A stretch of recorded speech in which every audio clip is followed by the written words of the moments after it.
Hello there, toy fans. This is Jim, and thanks again for taking the time to stop by my channel.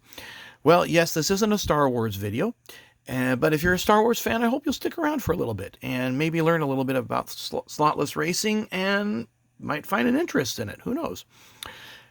The purpose of my channel has always been to help and inform those folks that share the same interests that I do. And if you're a Star Wars fan, well, I started when I was about 9 years old in 1978. The next year, I got my first slotless racing car set, and I was sold on it. And so what I'm going to share with you today, this will be a several-part video, is the different chassis that I use. And according to my mentor, Slot Car Dan, who is now off the internet, but helped me restore my set some 11 years ago, these are the best chassis to be using if you're going to do slotless racing. So the chassis that I use, starting here, this is the one that I grew up with, and this is the AFX Speedster. This was produced by Aurora from 1979 through 1983, and they were officially the Marks company at that point. And then they went out of business. In the late 80s, I think 1989, Tyco bought the rights, and this is the Tyco narrow-pan chassis, and this is the Tyco wide-pan chassis. And you look at them, and you'll see that there is a great similarity between the two. If you are a slot car fan, the AFX will fit most of the 1.5-inch wheelbase bodies. Not all, but most of them. And same with the Tyco. This will fit most of the narrow-pan bodies, including the Formula 1. And this will fit most of the wide-pan bodies, including some of the Tyco Pro, if you're into that really, really early stuff. So how the slotless chassis works. You're going to see there that we have this armature, okay? And we have a ring and pinion gear here. We have two magnets that have our positive and negative. We have our brushes, and the brushes go on either side of the armature. And you can see this armature really needs to be cleaned. It's quite dirty. And then we have this worm gear here, and this wire that sticks out from the wheel on the right side. Now on the underside, we happen to have the pickup shoes, and underneath those are a spring. And just all slot cars have pickup shoes. And this happens to be the bumper. This bumper, which is not present on slot cars, happens to ride along the guide rails on the track, because otherwise it would fall off. Now, what happens is that when you turn the wheel on the controller, you change the polarity of the armature. So you'll watch, I'm going to flip the 9-volt around, see how the wheels turn.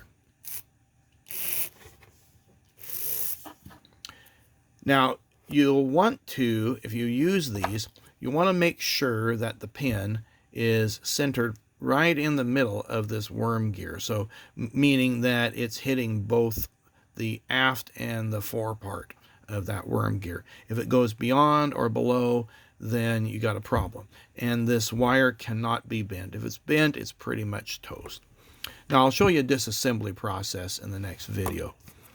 The Tyco has some similar features, but it looks the same, but it's not. You'll notice that there is now a silicon disc here.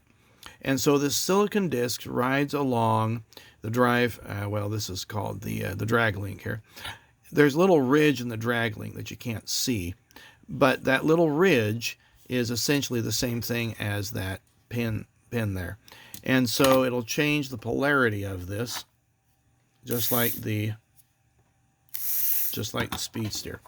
Now, the main differences between this, other than that silicone disc, you'll notice that the whole frame is a little bit different.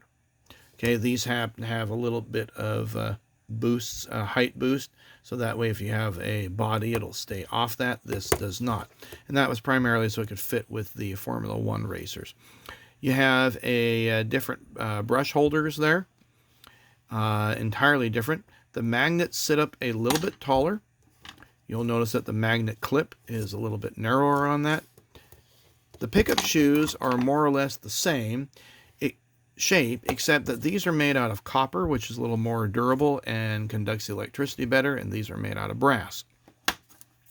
Also, the pickup shoe springs tend to be a little bit stronger here. Now, the chassis, you'll notice, is a little bit different. The worm gear, or the ring and pinion gear here, is different as well. So in the underside of this, we happen to have what's called clutch pins. And I'll take off the tire here. And you're going to see, let's see if I can get the camera, this little silver pin right there. It's about that long. Not very long at all. Maybe, you know, quarter of an inch long. And that locks this into place. And it locks this ring gear into place.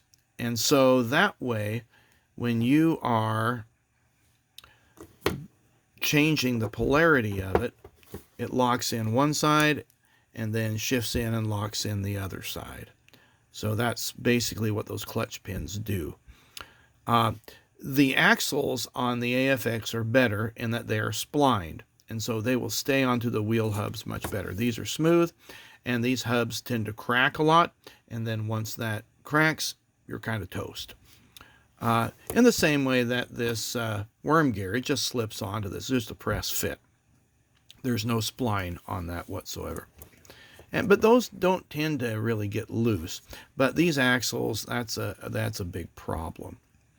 Also, the bushings here are a little bit different. These happen to be square with some little notches into there, and these are just plain flush all the way around. But otherwise, it tends to function the same way.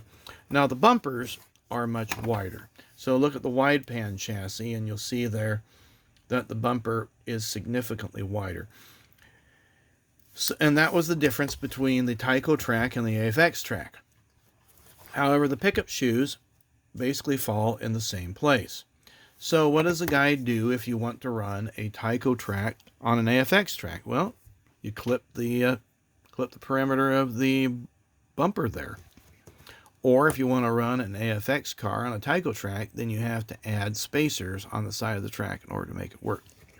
Now, the wide pan chassis is slightly different.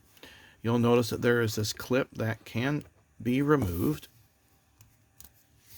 and that just covers the brushes. But otherwise, it is exactly the same type of chassis that the narrow pan has. Same type of features. We have the same silicon disc there. Pickup shoes are exactly the same. The placement of this is the same. Now, you may be asking yourself, if you're not familiar with slotless racing, how come the pickup shoes are closer here and they're not there? Well, that signifies the difference between the A and the B car. So the A car happens to have them look like this, and that runs on the outside lane. The B car, and Aurora stamped it in there, happens to run on the inside lane. This way you can keep the difference between the two.